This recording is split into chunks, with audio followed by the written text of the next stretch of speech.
in a stark reminder of the disturbing online abuse faced by athletes. Houston Astros pitcher Lance McCullers Jr. revealed that he and his family received horrifying death threats aimed specifically at his children following his rough start on Saturday night. McCullers had a difficult outing against the Cincinnati Reds, allowing 7 earned runs and recording just 1 out before being removed from the game, which the Astros ultimately lost 13-9. However, the emotional toll of the performance was compounded by the messages he received afterward. Speaking to reporters in a raw and emotional post-game press conference, McCullers stated, quote, "I understand people are very passionate and people love the Astros and love sports. But threatening to find my kids and murder them is a little bit tough to deal with." He went on to describe the sickening nature of the threats, including messages threatening to, quote, "stab my kids to death next time they were seen in public," calling it, quote, "tough to hear as a dad."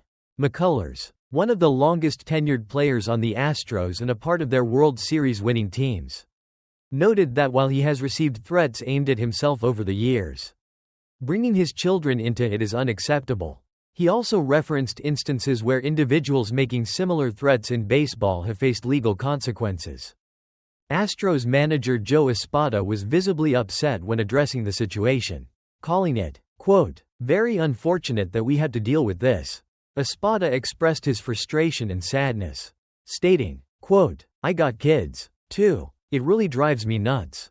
It's very sad. Very, very sad." He also defended McCullers, acknowledging his contributions to the team and city, and noted the pitcher is still working his way back from significant injury absences in 2023 and 2024.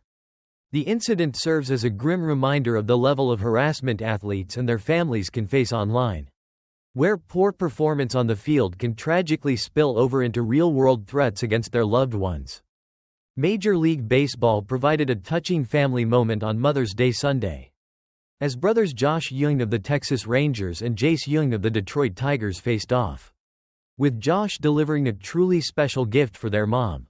In the 5th inning of the Rangers' 6-1 win in Detroit, Josh Jung hit a 2-out, 2-run home run. What made the moment particularly unique is that his brother, Jace, was in the opposing dugout and playing third base for the Tigers.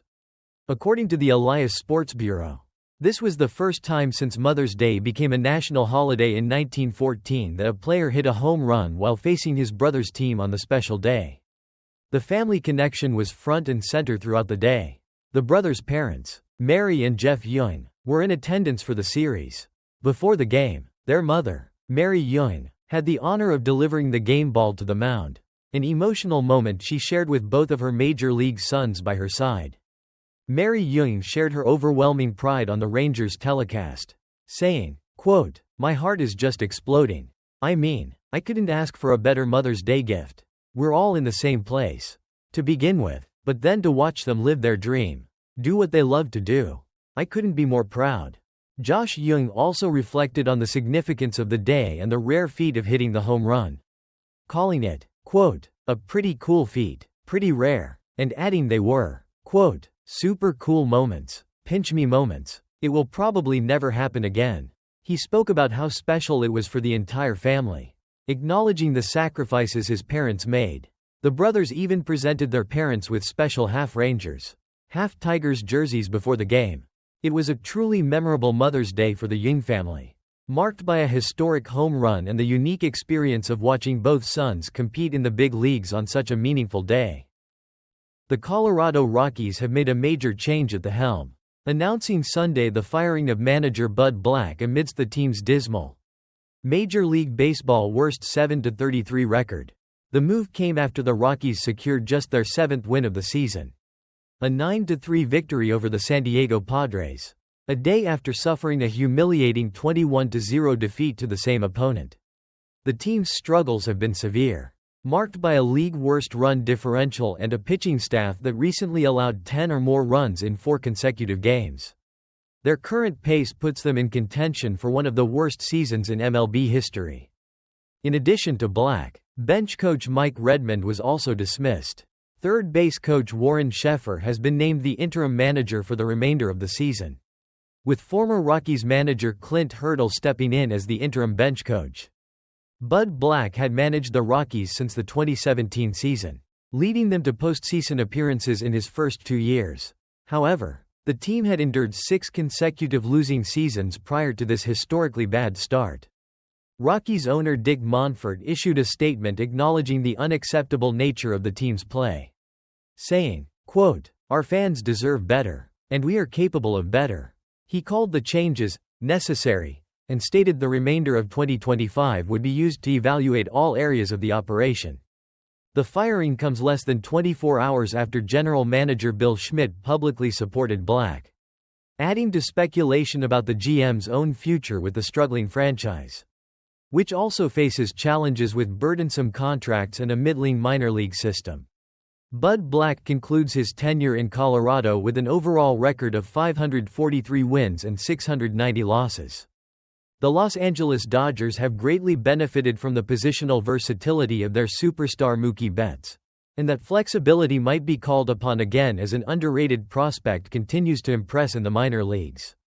Mookie Betts has been the Dodgers' everyday shortstop in 2025, adding a new dimension to his already impressive resume that includes playing right field, center field, and second base for the club since 2020.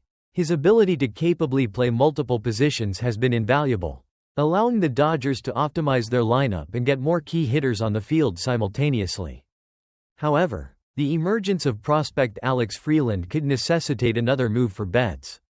Freeland, a third-round pick in the 2022 draft, has steadily risen through the Dodgers system, after a strong 2024 season across 3 minor league levels, where he tallied 63 extra base hits. He entered 2025 as the Dodgers' number 4 prospect and number 66 on MLB.com's top 100 list.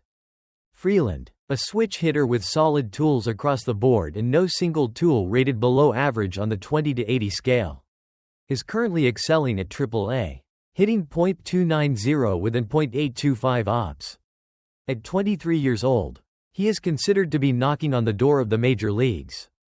Crucially, Freeland is also earning a reputation as an impressive defensive shortstop, showcasing good range and plus arm strength, skills the Dodgers would likely want to utilize at the big league level.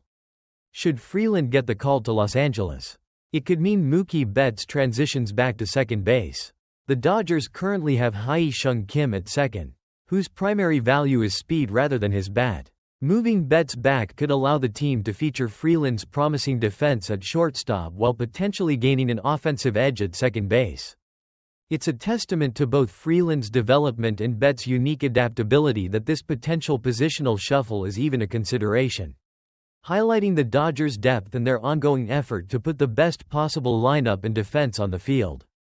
A single game on Saturday night has put the spotlight firmly back on umpire performance in Major League Baseball, with home plate umpire Adrian Johnson at the center of a firestorm of criticism following the San Francisco Giants-Minnesota Twins matchup. In the Twins' narrowed 2-1 victory, Johnson's performance behind the plate was statistically one of the worst seen all season, according to the widely followed @Umpire Auditor account on X, Twitter.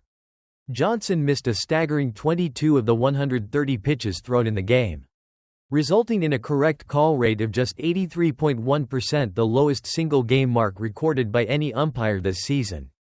The data shows Johnson missed 17 calls through the first 6 innings alone, with a significant majority of those 13 going against the home team, the Twins. The frustration boiled over in the 5th inning when Twins manager Rocco Baldelli was ejected after disputing a crucial 2-1 strike call on shortstop Carlos Correa that appeared to be outside the zone. The poor performance and the manager's ejection quickly led to outrage on social media. Fans and pundits did not hold back, with comments calling Johnson's performance horrendous, an absolute embarrassment, and pathetic, labeling the strike zone a joke. Calls mounted for accountability, with some demanding his removal from the major leagues and suggesting umpires should have to compete for their positions based on performance metrics. While umpire scorecards data showed Johnson had a respectable 94.25% correct call rate entering the game, placing him in the top half of MLB umpires, this outing will undoubtedly cause a significant drop and intensify scrutiny. This controversial game serves as potent fodder for those who advocate for the implementation of the automated ball strike system, or ABS, as a means to ensure consistent and accurate ball and strike calls. As the debate continues, performances like Adrian Johnson's on Saturday night will likely keep the pressure on MLB to address umpire quality and the potential role of technology in calling the game. Aaron Judge is making a strong case for another MVP award with his scorching start to the 2025 season.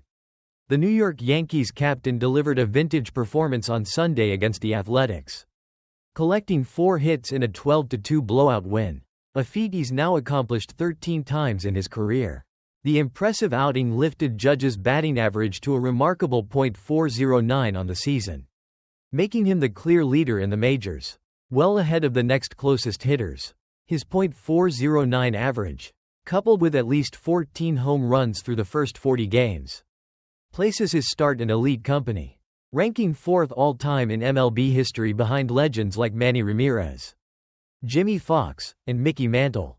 Judge's impact was immediate in Sunday's game, with a 2-run single in the second inning contributing to an early Yankees lead. He continued to spray the ball across the field, adding a double and 2 more singles, marking his 7th game this season with at least 3 hits.